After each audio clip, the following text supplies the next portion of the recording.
Salut, c'est Aslak. Bon, j'ai vu dans les stats, les retours, vos commentaires, etc. que le format au cœur de la cible vous plaît pas plus que ça. Donc voilà, cette vidéo là, ça sera la dernière de ce format, après je vais le stopper. Ça sert à rien que je perde du temps et de l'argent à faire des vidéos qui vous font pas kiffer. De toute façon, le but c'est vraiment qu'on partage un bon moment ensemble. Donc voilà, ça vous intéresse pas plus que ça, et puis moi ça me prend du temps pour pas grand chose au final. Donc voilà, de toute façon, comme je l'avais déjà annoncé, j'ai envie de diriger la chaîne plutôt sur les vidéos à l'atelier. Donc ici, faire des vidéos de fabrication en plusieurs épisodes, etc. comme j'en avais déjà parlé. Et d'ailleurs, grâce aux dernières OP que j'ai faites, j'ai pu acheter des nouvelles lumières et un nouveau micro pour les tournages ici. Comme vous pouvez le voir, à la luminosité complètement dégueu et puis peut-être un peu le son. Je les ai pas encore reçus, donc ça arrivera dans les prochains jours. Normalement, les prochaines vidéos ici, ça sera sous de meilleures conditions. Voilà, et puis comme j'ai encore beaucoup de dépenses pour arriver à faire quelque chose d'assez propre ici, sachant que j'ai pas beaucoup de place et tout, j'essaie vraiment de configurer les choses au mieux. Donc voilà, j'ai accepté de faire une nouvelle OP pour le jeu Viking War of Clans. Ça fait déjà un petit moment que je joue à ce jeu et franchement j'adore. De toute manière, vous me connaissez, l'univers nordique et viking.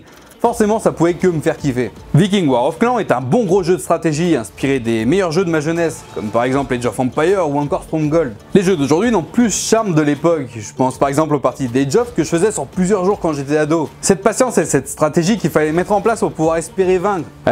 Et maintenant tous les jeux doivent aller vite et franchement ça me manque un peu. Et ben j'ai réussi à retrouver cette nostalgie et cette ambiance avec Viking War of Clans.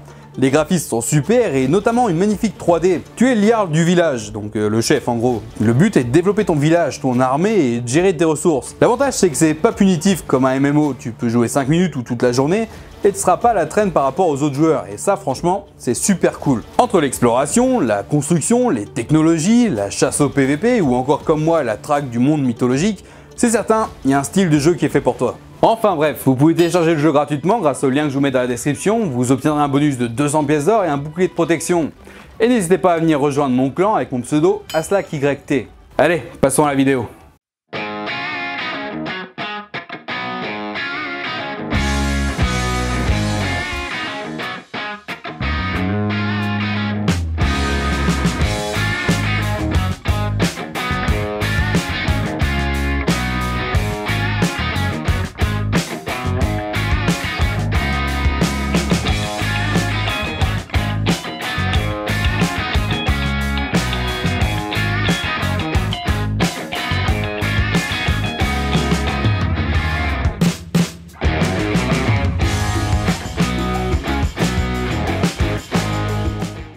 Salut, c'est Aslak et bienvenue au cœur de la cible. On se retrouve une nouvelle fois au complexe du tir sportif de Veuden et je suis toujours en compagnie de Gargio pour tester une autre de ses armes. Salut.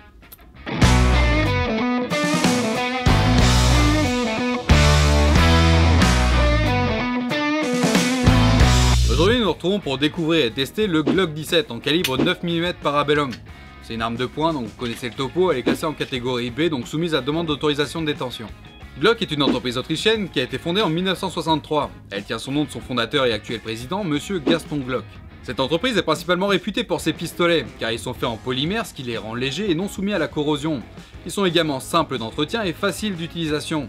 Mais il est important de savoir aussi que Glock fabrique d'autres équipements, comme par exemple les pelles et les couteaux.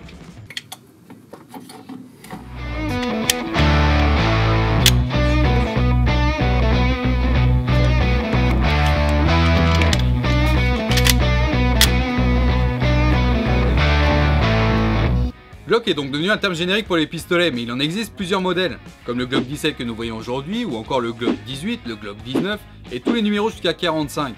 Mais pour certains modèles, il en existe plusieurs variantes, comme par exemple pour le Glock 17. Nous pouvons donc le retrouver en plusieurs variantes, comme le Glock 17M, qui est plutôt destiné aux plongeurs de combat des troupes commando, car il possède un système d'évacuation de l'eau, ce qui permet d'éviter de bloquer le tir. Ou le Glock 17L, qui est principalement destiné aux tireurs sportifs, ou encore le Glock 17C, le 17F, le 17 MOS, la génération 4, la génération 5, bref, plein de modèles dispo. Le Glock 17 a été l'un des tout premiers pistolets à avoir été fabriqué en polymère, ce qui réduisait beaucoup son poids et son coût de fabrication, ce qui d'ailleurs en a fait sa réputation. On pourrait penser que le recul de l'arme lors de la percussion est plutôt violent à cause du faible poids du Glock, mais la souplesse du polymère lui permet d'absorber une partie du choc, ce qui le rend très agréable à utiliser. Une autre grande ingéniosité du Glock 17, c'est qu'il utilise un percuteur lancé, ce qui limite l'enrayage et évite les incidents de tir. Car si une cartouche se percute mal et donc ne fait pas feu, le percuteur lancé va permettre une seconde percussion rapide avant d'éjecter la douille. Le Glock 17 est tellement réputé que l'armée autrichienne l'a immédiatement adopté. Puis de nos jours, l'arme est utilisée dans plus de 60 pays, comme par exemple le Canada, la Finlande, le Japon, l'Angleterre, ou encore chez nous en France, comme par exemple l'ORED, qui a d'ailleurs été la première unité d'élite française à l'utiliser, ou encore le GIGN et le GPN. Au suivant!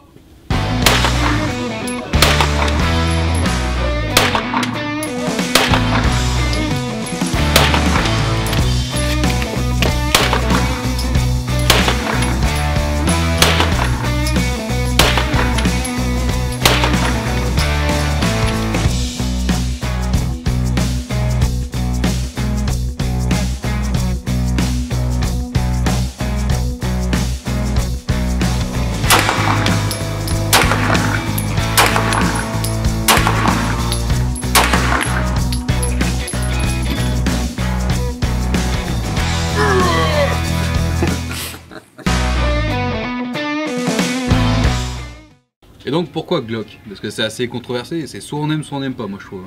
C'est vrai, il y a deux écoles, c'est soit Glock et l'école d'en face c'est souvent CZ. Et bah, perso Glock, je suis plus CZ moi. Il n'y a pas de souci, chacun ses problèmes. Et il est aussi mythique, j'ai envie de dire, pas autant que le 1911, mais tout le monde connaît le Glock, il a un style et... Puis le nom sonne tout de suite quoi. Voilà, Glock, tout le monde reconnaît un Glock dans les chansons de rap à chaque fois avec leur Glock. Et puis il a vraiment une tête particulière quoi, il est tout carré. Son design, voilà. On sait que c'est un Glock. Ah, on peut pas le confondre avec les autres quoi. Et son petit côté polymère en fait, le fait que la carcasse soit en polymère, qu'il a la culasse qui soit en acier. C'est vrai que ça le rend très léger du coup. Voilà, il est à 690 grammes, il est hyper léger. Des fois c'est un peu son défaut, c'est certaines personnes qui tirent, quand la culasse recule, du coup ça se sent, il n'y a pas de contrepoids. Bon, mais c'est vrai que le neuf tape plus avec un Glock qu'avec une autre arme vraiment en acier quoi. C'est vrai que souvent j'ai eu ce retour des personnes qui l'ont essayé et qui me disent c'est sec en fait, c'est ce qui est pas faux, d'où son déséquilibre, mais bon, après pour moi il reste emblématique et mythique et ce côté en fait grande capacité de chargeur, j'ai un chargeur 19 coups aussi là c'est le 17 mais j'en ai un avec un talon de 2 balles de plus. Et avoir 19 coups d'un pistolet aussi compact, c'est vachement cool quoi. Oui. Et de par son histoire, j'ai fait une vidéo d'ailleurs sur l'origine du Glock. Et sur sa chaîne, allez-y. Voilà, je vous invite, allez-y. Dans les jeux vidéo, les films et tout. Ah oui, on le trouve partout, que ce soit dans les films, les jeux vidéo, on peut pas le louper celui-là. Tout le monde connaît la gueule d'un Glock. D'accord. Et du coup, il vient aussi du pistolier, je suppose? Pistolier aussi, oui. Et voilà. Quelle gamme de prix? Celui-là, 1000 € parce qu'en fait il a le filetage pour mettre un silencieux et il a la plaque MOS pour ajouter un RMR. Pour un 9 mm, c'est pas cher quoi, le Glock au final. C'est aussi ce qui fait sa force en fait, c'est qu'on peut y accéder assez rapidement. Et c'est grâce au polymère quoi. Pour un bon CZ, c'est un peu plus 900, cher. Faut compter dans les 900. Si après on veut les Shadow et compagnie, c'est un peu plus... Ouais, le CZ Shadow il est entre 980 et 1000 en général, voire 1100 si c'est pour les modèles un petit peu plus UP on va dire. En tant que tireur sportif, si on débute avec pas beaucoup de moyens, je pense qu'un Glock est plus abordable. Ouais, c'est vrai. Et ça reste une arme très fiable. On peut aller partout. La première fois que je l'ai démonté, donc pour les 1000 tirs, il était nickel à l'intérieur. Il n'y avait rien. Il était propre comme s'il était neuf. Ouais, puis du coup, polymère, pas de corrosion, donc l'entretien, super facile. Limite, on l'entretient pas, c'est pas grave chez Glock. Bon, je dis pas qu'il faut le faire, attention. Hein. Non, il faut toujours mieux. Il encaisse très bien. Ok. Donc comme d'hab, le complexe du tir sportif nous met à disposition un pèse détente, donc on va mesurer ça pour le Glock. L'amortisseur toujours pour le percuteur. Moi je préfère perso. Ouais, vaut mieux, enfin ça dépend des écoles, mais tirer à vide c'est jamais bien bon. On m'a toujours appris comme ça. Voilà.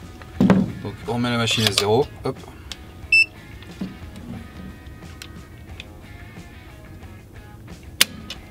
Voilà, on est à 1,651 kg. Donc ce qui est quand même assez bas. De base il est à 2,5 kg et moi j'ai mis un connecteur de détente amélioré pour qu'il y ait moins de pression à mettre pour le départ. Voilà c'est ça, parce que c'est surtout principalement pour la compétition, parce que quand on tire, si la détente est dure, on va avoir tendance à mettre un petit coup sur le canon et donc dévier le tir. Et les coups de doigt. Voilà c'est ça. Donc plus la détente est souple, moins il y aura de mouvement du canon, donc ça sera plus précis. Exactement.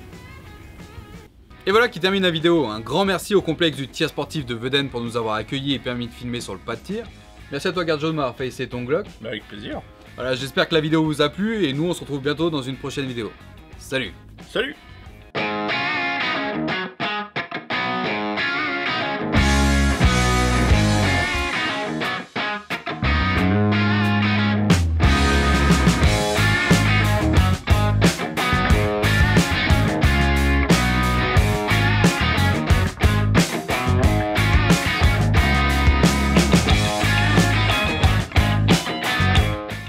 Salut, c'est Aslak et bienvenue au cœur de...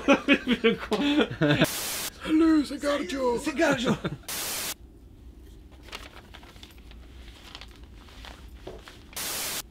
Avec plaisir, ma gueule. C'est bon? Voilà, la vidéo est terminée. Alors, on a pris du plaisir.